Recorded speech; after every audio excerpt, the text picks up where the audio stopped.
Capítulo 10. Luna Lovegood. Harry teve uma noite inquieta. Seus pais entravam e saíam dos seus sonhos, sempre calados. A senhora Weasley soluçava sobre o cadáver de monstro, observada por Rony e Hermione, que estavam usando coroas, e mais uma vez, Harry se viu descendo por um corredor que terminava em uma porta fechada. Acordou bruscamente com a cicatriz formigando e encontrou Rony, já vestido e falando com ele. É melhor se apressar, mamãe está furiosa, diz que vamos perder o trem. Havia grande confusão e barulho na casa. Pelo que ouviu enquanto se vestia rapidamente, Harry conseguiu entender que Fred e George tinham enfeitiçado seus malões para voar escada abaixo, a fim de economizar o trabalho de carregá-los, e, em consequência, eles haviam colidido diretamente com Gina e feito a irmã rolar 2 lances de escada até o corredor. A senhora Black e a senhora Weasley estavam ambas berrando a plenos pulmões. Poderiam tê-la machucado seriamente, seus idiotas, mestiços imundos, emporcalhando a casa dos meus pais. Hermione entrou correndo no quarto com o rosto afogueado, na hora em que Harry estava calçando os tênis. Edwige se equilibrava no ombro da garota, que carregava bichento a se debater em seus braços. Mamãe e papai acabaram de mandar Edwiges de volta. A coruja saiu esvoaçando docilmente e foi se empoleirar no teto de sua gaiola. Você já está pronto? Quase. A Gina está bem? Perguntou Harry, pondo os óculos no rosto. A senhora Weasley já cuidou dela, disse Hermione. Mas agora Olho Tonto está protestando que não podemos sair até Sturge chegar, ou ficará faltando uma pessoa na guarda. Guarda? Perguntou Harry. Temos de ir a King's Cross com uma guarda. Você tem de ir a King's Cross com uma guarda, corrigiu Hermione. Por quê? Perguntou Harry, irritado. Pensei que Voldemort estivesse agindo nas sombras. Ou será que você está me dizendo que ele vai pular de dentro de um latão de lixo e tentar me matar? Eu não sei, foi o que Olho Tonto disse, respondeu Hermione desatenta, olhando para o relógio. Mas se não sairmos logo decididamente vamos perder o trem. Será que vocês podem descer aqui, agora, por favor? Berrou a senhora Weasley, e Hermione deu um salto, como se tivesse se escaldado, e saiu correndo do quarto. Harry agarrou Edwiges, enfiou-a sem cerimônia na gaiola e saiu atrás da amiga, arrastando seu malão. O retrato da senhora Black uivava de fúria, mas ninguém se preocupava em fechar as cortinas sobre seu retrato, para fazê-la calar. Todo aquele estardalhaço no corredor, com certeza iria tornar a despertá-la. Harry, você vem comigo e com Tonks, gritou a senhora Weasley, tentando abafar os repetidos guinchos de sangues ruins, ralé, criaturas da imundície. Deixe o malão e a coruja, Alastor vai cuidar da bagagem. Ah, pelo amor de Deus, Sirius, Dumbledore disse não. Um cachorrão peludo apareceu ao lado de Harry, quando ele tentava escalar os vários malões que atravancavam o hall e chegar à senhora Weasley. Francamente, respondeu a senhora Weasley, desesperada. Bom, que seja, mas por sua conta e risco. Ela abriu com violência a porta de entrada e saiu para o dia palidamente iluminado de setembro. Harry e o cachorro a acompanharam. A porta bateu às costas deles, e os guinchos da senhora Black cessaram instantaneamente. Cadê a Tonks? Perguntou Harry, olhando a toda volta, enquanto descia os degraus de pedra do número 12, que sumiram no instante em que eles pisaram a calçada. Está nos esperando ali adiante, respondeu a senhora Weasley, secamente, evitando olhar o cachorro preto que se sacudia ao lado de Harry. Uma velha cumprimentou-os na esquina. Tinha cabelos grisalhos muito crespos e usava um chapéu roxo em feitio de torta de porco. Beleza, Harry, cumprimentou Tonks, com uma piscadela. É melhor a gente se apressar, não acha, Molly? Acrescentou, verificando a hora. Eu sei, gemeu a senhora Weasley, apertando o passo, mas Olho Tonto queria esperar por Sturge. Se ao menos Arthur tivesse nos arranjado carros do ministério outra vez. Mas Fudge ultimamente não o deixa pedir emprestado nem um tinteiro vazio. Como é que os trouxas conseguem viajar sem magia? Mas o cachorrão preto deu um latido alegre e correu animado ao redor deles, assustando os pombos e caçando o próprio rabo. Harry não pôde deixar de rir. Sirius ficou preso em casa por muito tempo. A senhora Weasley contraiu os lábios de um jeito quase igual ao de tia Petúnia. Levaram 20 minutos para chegar a King's Cross a pé, e nada mais empolgante aconteceu durante esse tempo, exceto Sirius ter espantado uns gatos para divertir Harry. Uma vez na estação, eles pararam displicentemente ao lado da barreira entre as plataformas 9 e 10, até não haver ninguém à vista. Depois, um a um, atravessaram para a plataforma 9 3/4, onde o expresso de Hogwarts aguardava, arrotando fumaça escura sobre a plataforma apinhada de alunos, que iam embarcar e suas famílias. Harry aspirou aqueles cheiros familiares e sentiu seu ânimo fortalecer. Ia realmente regressar. Espero que os outros cheguem a tempo, comentou a senhora Weasley, ansiosa, olhando para o arco de ferro trabalhado que abarcava a plataforma, e por onde chegariam os novos passageiros. Belo cão, Harry, disse um rapaz alto com cachos Rastafari. Obrigado, Lino, disse Harry sorrindo, enquanto Sirius sacudia a cauda freneticamente. Que bom, exclamou a senhora Weasley, parecendo aliviada. Aí vem Alastor com a bagagem, vejam. Com um boné de carregador cobrindo os olhos díspares, Moody passou mancando pelo arco, atrás de um carrinho carregado com as malas dos garotos. Tudo bem, murmurou ele para a senhora Weasley e Tonks, acho que ninguém nos seguiu. Segundos depois, o Sr. Weasley surgiu na plataforma com Rony e Hermione. Tinham praticamente descarregado o carrinho de bagagem quando Fred, George e Gina apareceram com Lupin. Nenhum problema, rosnou Moody. Nada, respondeu Lupin. Ainda assim, vou dar parte de Sturgio a Dumbledore, disse Moody. É a segunda vez em uma semana que ele não aparece. Está ficando tão irresponsável quanto o Mundungo. Bom, cuidem-se bem, desejou Lupin, apertando a mão de todos. Despediu-se de Harry por último e lhe deu uma palmada no ombro. Você também, Harry, tenha cuidado. Cabeça baixa e olhos alertas, disse Moody, apertando a mão do garoto também. E não se esqueçam, todos vocês, cuidado com o que escrevem. Se tiverem dúvidas sobre alguma coisa, não a mencionem em carta. Foi ótimo conhecer vocês, disse Tonks, abraçando Hermione e Gina. Logo nos reveremos, espero. Soou um primeiro apito, os alunos, ainda na plataforma, correram para o trem. Depressa, depressa, disse a senhora Weasley distraída, abraçando-os a esmo, e segurando Harry 2 vezes. Escrevam, se comportem, se esqueceram alguma coisa nós mandaremos. Agora subam no trem, depressa. Por um breve momento, o enorme cão negro ergueu-se nas patas traseiras e apoiou as dianteiras nos ombros de Harry, mas a senhora Weasley empurrou o garoto em direção à porta do trem. Pelo amor de Deus, Sirius, comporte-se mais como um cachorro, sibilou ela. Até mais, gritou Harry pela janela aberta, quando o trem começou a andar, enquanto Rony, Hermione e Gina acenavam ao seu lado. As silhuetas de Tonks, Lupin, Moody e do senhor e da senhora Weasley foram encolhendo rapidamente.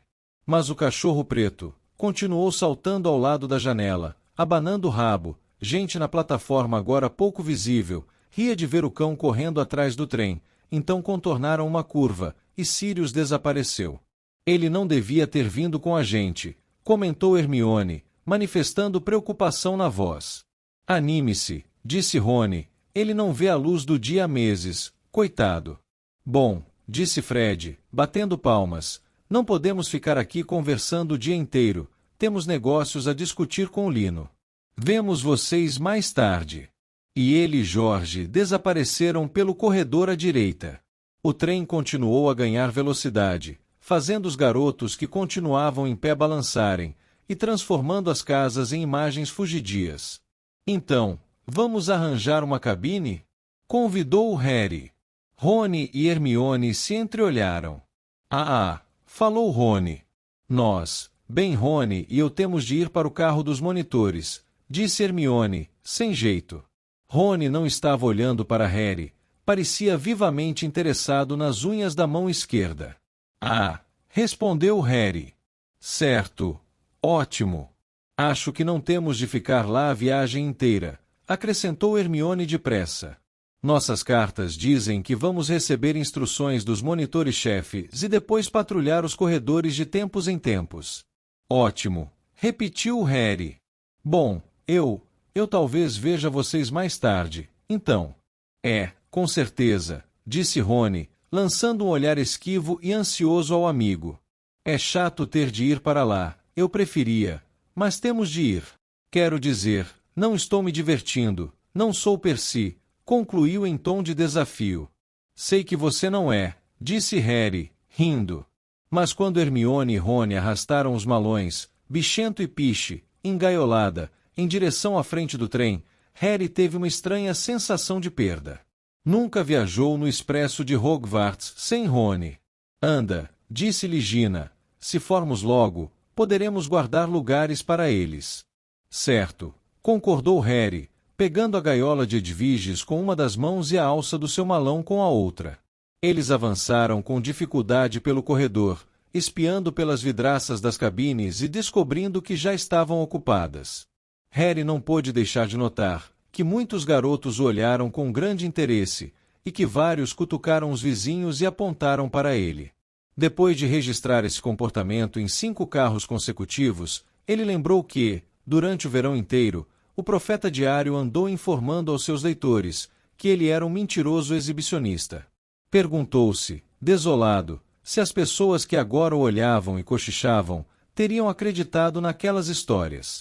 No último carro, eles encontraram Neville Longbottom, o garoto do 5º ano, colega de Harry na Grifinória, o rosto redondo brilhando com o esforço de arrastar o malão e segurar, com apenas uma das mãos, o seu sapo trevo, que se debatia.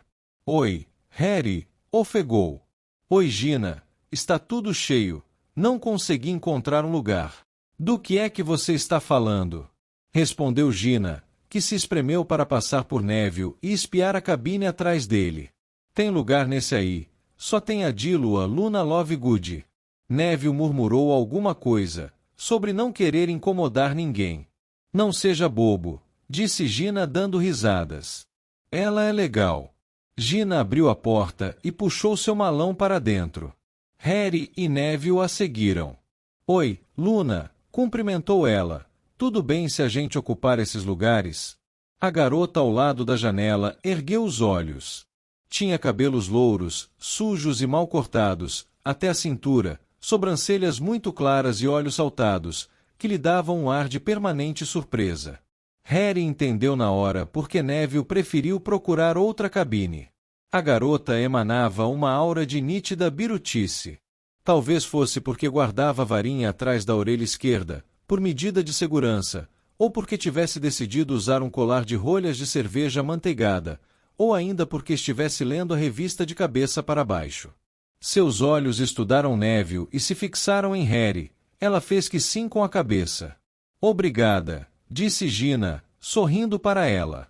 Harry e Neville guardaram os 3 malões e a gaiola de Edviges no bagageiro e se sentaram.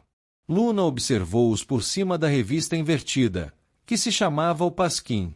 Aparentemente, ela não piscava com tanta frequência quanto as pessoas normais. Não parava mais de olhar para Harry, que se acomodou no assento defronte, e agora desejava não ter feito aquilo. Boas férias, Luna? Perguntou Gina. Boas, disse Luna sonhadora, sem tirar os olhos de Harry. Foram bem divertidas, sabe? Você é Harry Potter, acrescentou. Eu sei que sou, respondeu Harry. Neville riu. Luna voltou então seus olhos claros para ele. Eu não sei quem você é. Não sou ninguém, respondeu Neville, apressado. Não, não é não, disse Gina com rispidez.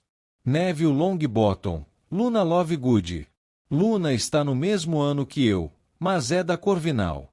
O espírito sem limites é o maior tesouro do homem, disse Luna entoando o ditado. E erguendo a revista o suficiente para esconder o rosto, ela se calou. Harry e Neville se entreolharam com as sobrancelhas erguidas. Gina reprimiu uma risadinha. O trem avançou barulhento, levando-os em velocidade para o campo aberto. O dia estava estranho, meio instável. Em um momento o carro se inundava de sol, e no seguinte passavam sob agourentas nuvens escuras. Adivinhem o que ganhei de aniversário? Perguntou Neville. Mais um lembrol. Perguntou Harry, lembrando-se do dispositivo em forma de bola de gude, que a avó de Neville lhe mandou, na tentativa de melhorar sua incrível falta de memória. Não, respondeu o garoto. Até que um lembrol viria a calhar, perdi o antigo há séculos. Não, olhe só isso. Ele enfiou na mochila a mão livre, a outra segurava trevo firmemente, e, depois de procurar um pouco, tirou um vaso contendo algo parecido com um pequeno cacto cinzento, exceto que era recoberto de pústulas, em vez de espinhos. Mimbulus Mimbletonia, disse orgulhoso. Harry olhou para a coisa. Pulsava levemente, o que lhe dava a aparência sinistra de um órgão interno avariado. É uma escrofulária realmente rara, comentou Neville radiante. Nem sei se na estufa de Hogwarts tem uma. Mal posso esperar para mostrar à professora Sprout. Meu tio-avô Algie conseguiu para mim na Assíria. Vou ver se consigo multiplicá-la. Harry sabia que o assunto favorito de Neville era herbologia, mas, por mais que se esforçasse, não conseguia imaginar o que o garoto poderia querer com aquela plantinha nanica. Ela faz alguma coisa? Perguntou. Muita coisa. Respondeu Neville, orgulhoso. Tem um fantástico mecanismo de defesa. Tome, segure o trevo aqui para mim. Ele largou o sapo no colo de Harry e tirou uma pena da mochila. Os olhos saltados de Luna Lovegood tornaram a aparecer por cima da borda da revista invertida, para espiar o que Neville estava fazendo. O garoto segurou a escrofulária próxima dos olhos, a língua entre os dentes, escolheu um ponto e espetou com força a planta. A planta espirrou líquido de todas as pústulas, jatos verde escuros, mal cheirosos, espessos. Eles bateram no teto, nas janelas, e salpicaram a revista de Luna Lovegood. Gina, que erguera os braços para proteger o rosto bem em tempo, ficou parecendo que usava um chapéu verde pegajoso, mas Harry, cujas mãos tinham estado ocupadas com trevo para impedir que o sapo fugisse, recebeu o jato em cheio no rosto. Cheirava a estrume rançoso. Neville, cujo rosto e tronco também estavam encharcados, sacudiu a cabeça para limpar o excesso dos olhos. Desculpem, disse gaguejando. Eu não tinha experimentado isso antes. Não pensei que seria tão. Mas não se preocupem, esta escrofulária não é venenosa, acrescentou ele nervoso, enquanto Harry cuspia um bocado de seiva no chão. Neste exato momento, a porta da cabine se abriu. Olá, Harry, disse uma voz agitada. Cheguei em uma hora. Harry limpou as lentes dos óculos com a mão livre. Uma garota bonita, de cabelos negros e brilhantes, estava parada à porta sorrindo para ele. Cho Chang, apanhadora do time de quadribol da Corvinal. Oi, disse Harry, desconcertado. Respondeu Cho. Bem, pensei em dar um alô, então tchau. Corando um pouco, a garota fechou a porta e foi embora. Harry se largou no banco e gemeu. Gostaria que Cho encontrasse sentado com um grupo muito legal, se acabando de rir de uma piada que tivessem acabado de contar, e não ali, com Neville e Luna Lovegood, segurando um sapo e pingando escrofulária.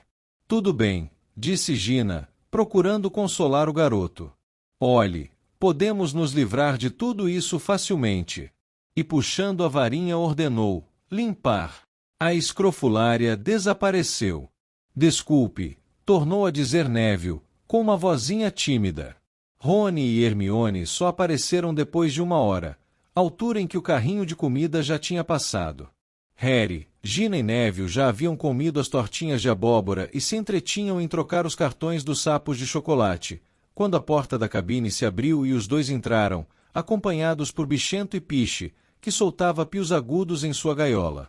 Estou morto de fome, disse Rony, guardando Piche ao lado de Edwiges, passando a mão num sapo de chocolate de Harry e se atirando no lugar a seu lado.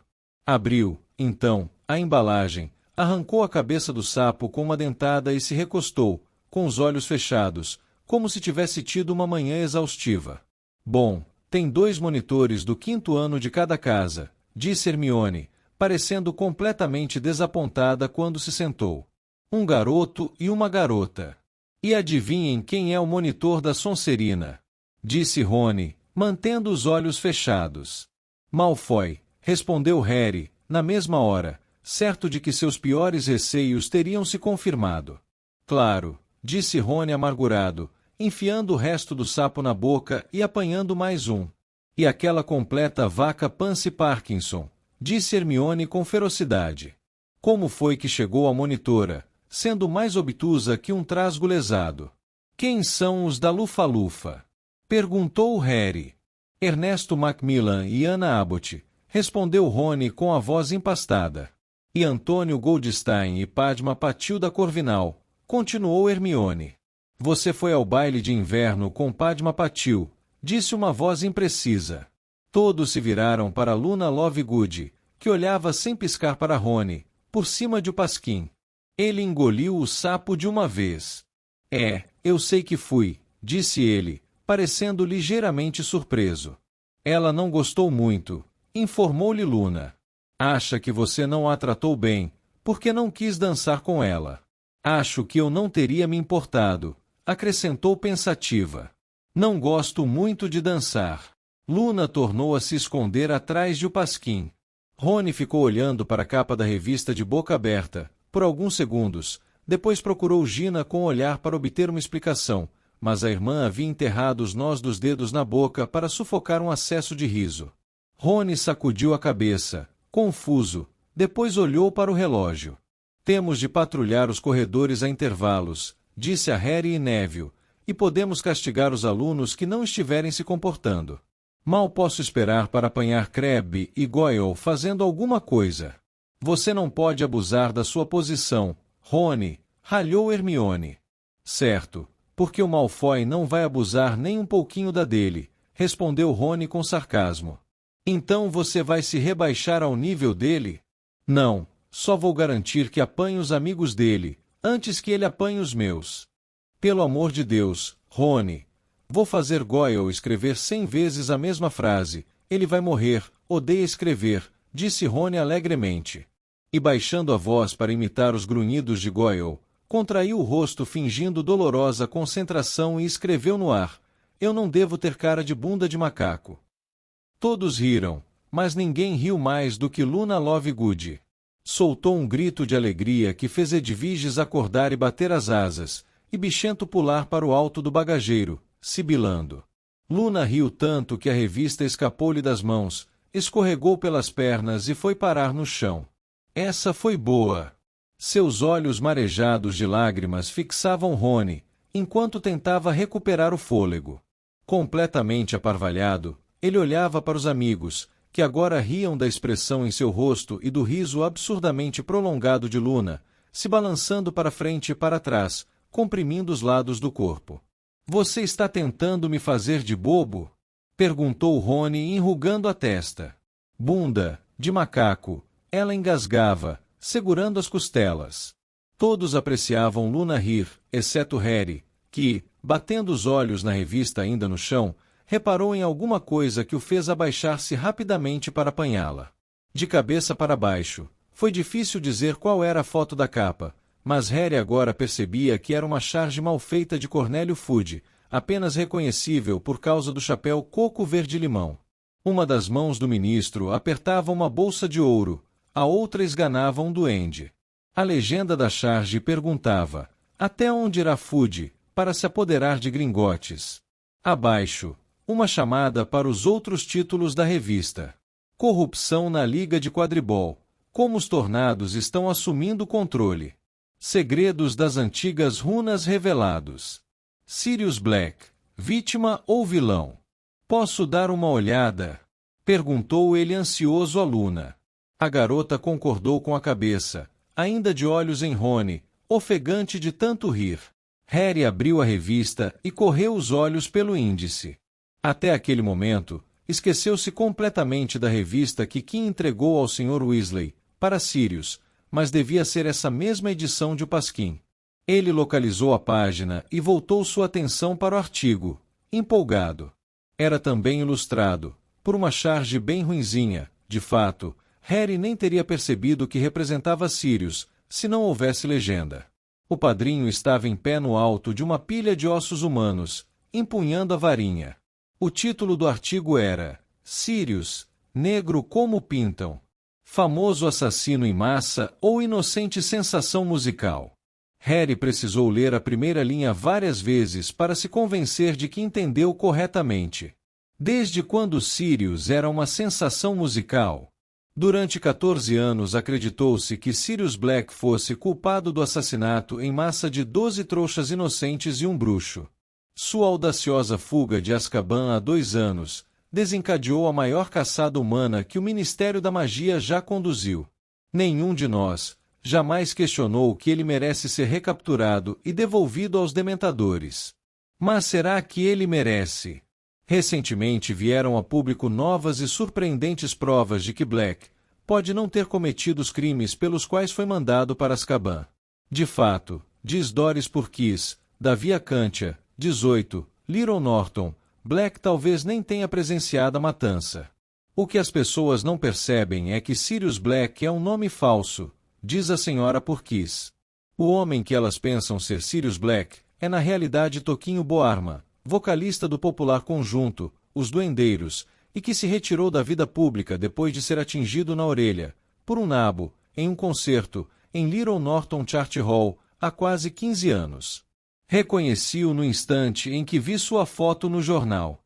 Ora, Toquinho não poderia ter cometido aqueles crimes, porque no dia em questão, estava, por acaso, saboreando um jantar romântico à luz de velas em minha companhia. Já escrevi ao ministro da Magia e estou aguardando que muito breve concedam perdão total a Toquinho, ou melhor, Sirius. Harry terminou de ler e ficou olhando a página, incrédulo. Talvez fosse uma piada, pensou, talvez a revista publicasse invencionices com frequência. Ele folheou as páginas anteriores e encontrou a notícia sobre Fudge. Cornélio Fudge, ministro da Magia, há 5 anos quando foi eleito, negou que tivesse planos para assumir a administração do Banco dos Bruxos, o Gringotts. Ele sempre insistiu em afirmar que quer apenas cooperar pacificamente com os guardiões do nosso ouro. Mas será que quer mesmo? Fontes ligadas ao ministro revelaram recentemente que a mais cara ambição de Fudge é assumir o controle da reserva de ouro dos duendes e que não hesitará em usar a força se for preciso. E não seria a primeira vez, tampouco, declarou um funcionário bem informado. Cornélio Fudge o Mata-Duendes é como seus amigos o chamam. Se os leitores pudessem ouvi-lo quando ele pensa que não há ninguém por perto, não para de falar nos duendes que matou, mandou afogar, mandou atirar do alto de edifícios, mandou envenenar, mandou cozinhar para rechear tortas. Harry não quis continuar a ler. Fudge podia ter muitos defeitos, mas o garoto achava extremamente difícil imaginá-lo dando ordens para sarduendes para rechear tortas. Ele folheou o resto da revista. Parando aqui e ali, leu uma acusação de que os Tornados de Tutsil estavam vencendo o campeonato da Liga de Quadribol, combinando chantagem, envenenamento de vassouras e tortura, uma entrevista com um bruxo que dizia ter voado até a lua, em uma Clans VEP6, e trazido um saco de sapos lunares para provar o seu feito. E um artigo sobre runas antigas que ao menos explicava o motivo de Luna estar lendo o Pasquim de cabeça para baixo. Segundo a revista, se a pessoa observasse as runas de cabeça para baixo, elas revelariam um feitiço para transformar as orelhas de um inimigo em kumquats. De fato, comparada com os demais artigos de O Pasquim, a insinuação de que Sirius pudesse realmente ser o vocalista dos Duendeiros parecia até bastante sensata. Alguma coisa que preste aí? Perguntou Rony, quando Harry fechou a revista. Claro que não, respondeu Hermione criticamente, antes que Harry pudesse responder. O Pasquim só tem bobagens, todo mundo sabe disso. Desculpe, disse Luna, sua voz perdeu momentaneamente a vagueza. Meu pai é o editor. Disse Hermione, visivelmente constrangida. Bem, tem coisas interessantes. Quero dizer, pode me devolver, obrigada, disse Luna com frieza, e, curvando-se para frente, puxou das mãos de Harry. Folheando rapidamente até a página 57, tornou a segurá-la de cabeça para baixo, decidida, e desapareceu por trás da revista, no momento em que a porta da cabine se abriu pela terceira vez. Harry olhou, já esperava por isso, o que não tornou mais agradável a visão de Draco Malfoy ladeado por seus dois comparsas Crabbe e Goyle. "O que é?" disse agressivamente, antes que Malfoy pudesse abrir a boca. "Modos, Potter, ou terei de lhe dar uma detenção", entoou Malfoy, cujos cabelos lisos e louros e o queixo pontudo eram exatamente iguais aos do pai. "Como está vendo, ao contrário de você, fui promovido a monitor, o que quer dizer que, ao contrário de você, tenho o poder de distribuir castigos." "É", disse Harry, "mas, ao contrário de mim, você é um babaca, por isso se manda e deixa a gente em paz." Rony, Hermione, Gina e Neville riram. Malfoy crispou o lábio. "Vem cá, Potter, como é que você se sente, perdendo a liderança para o Weasley?" "Cala a boca, Malfoy", mandou Hermione rispidamente. "Parece que toquei num ponto sensível", disse ele, sorrindo com afetação. "Bom, trate de se cuidar, Potter, porque vou estar na sua cola, como um cão de caça, caso você saia da linha." "Fora daqui", disse Hermione, ficando de pé. Abafando o riso, Malfoy lançou um último olhar malicioso a Harry e saiu da cabine com os dois amigos pesadões em sua esteira. Hermione bateu a porta da cabine e virou-se para Harry, que percebeu imediatamente que a amiga, como ele, registrou o que Malfoy disse e ficou igualmente abatida. "Joga mais um sapo para nós", disse Rony, que pelo jeito nada percebeu.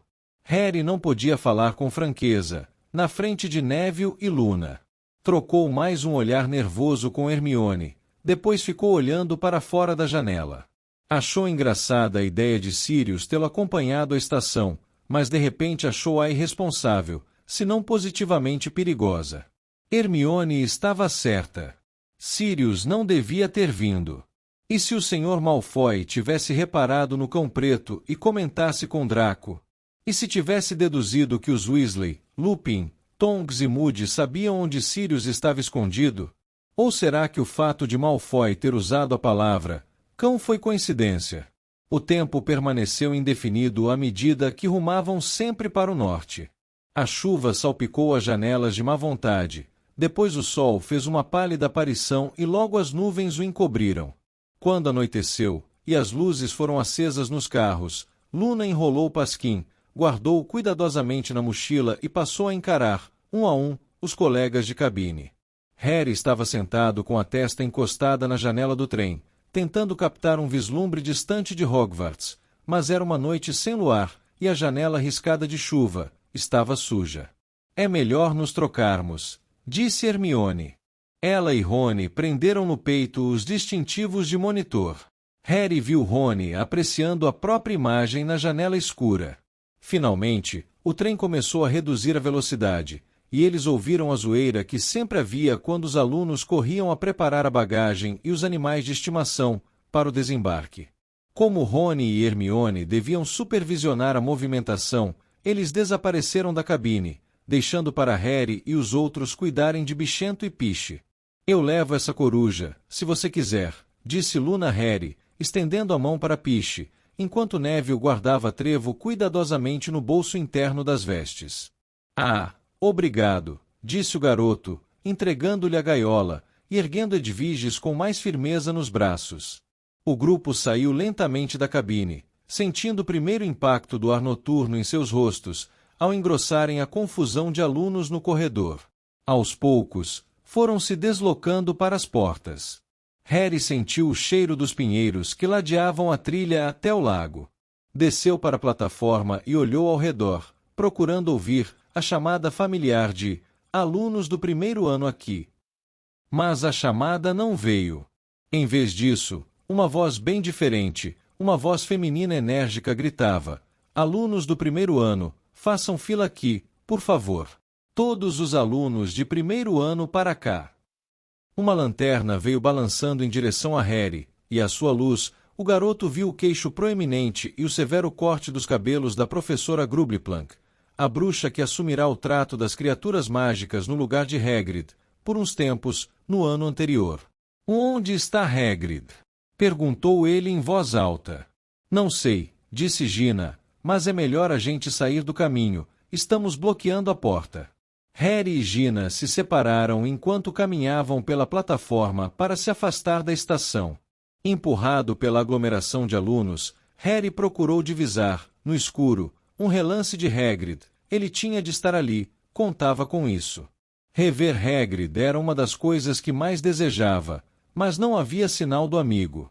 Ele não pode ter ido embora, disse Harry a si mesmo, enquanto avançava lentamente pelo estreito portal da saída, para se juntar aos outros na rua. Vai ver, apanhou uma gripe ou outra coisa qualquer. Ele procurou Rony ou Hermione com os olhos, querendo saber o que pensavam da reaparição da professora Grubbleplank, mas nenhum dos dois estava por perto. Então ele se deixou impelir para a estrada escura e lavada de chuva, a saída da estação de Hogsmeade. Ali se encontravam aguardando, mais ou menos 100 carruagens, 100 cavalos, que sempre levavam os alunos mais adiantado até o castelo. Harry deu uma olhada rápida, afastou-se um pouco para vigiar a chegada dos amigos, então deu uma segunda olhada. As carruagens não eram mais 100 cavalos. Havia animais parados entre os varais dos carros. Se precisasse designá-los por algum nome, ele supunha que os teria chamado de cavalos, embora possuíssem alguma coisa reptiliana também. Eram completamente descarnados, com os couros negros colados ao esqueleto, no qual cada osso era visível. As cabeças semelhavam a de dragões, e os olhos, sem pupilas, eram brancos e fixos. Da junção das espáduas, saíam asas, imensas e negras, coriáceas, que pareciam pertencer a morcegos gigantes. Imóveis e quietos na escuridão, os bichos eram estranhos e sinistros. Harry não conseguia entender por que as carruagens seriam puxadas por esses cavalos horrorosos, quando eram perfeitamente capazes de se mover sozinhas. "Cadê o Piche?" indagou a voz de Rony logo atrás de Harry. "A Luna vem trazendo ele aí", disse Harry, virando-se depressa, ansioso para consultar o amigo sobre Hagrid. "Onde é que você acha que o Hagrid está?" "Não sei", disse Rony, parecendo preocupado. "Tomara que esteja bem."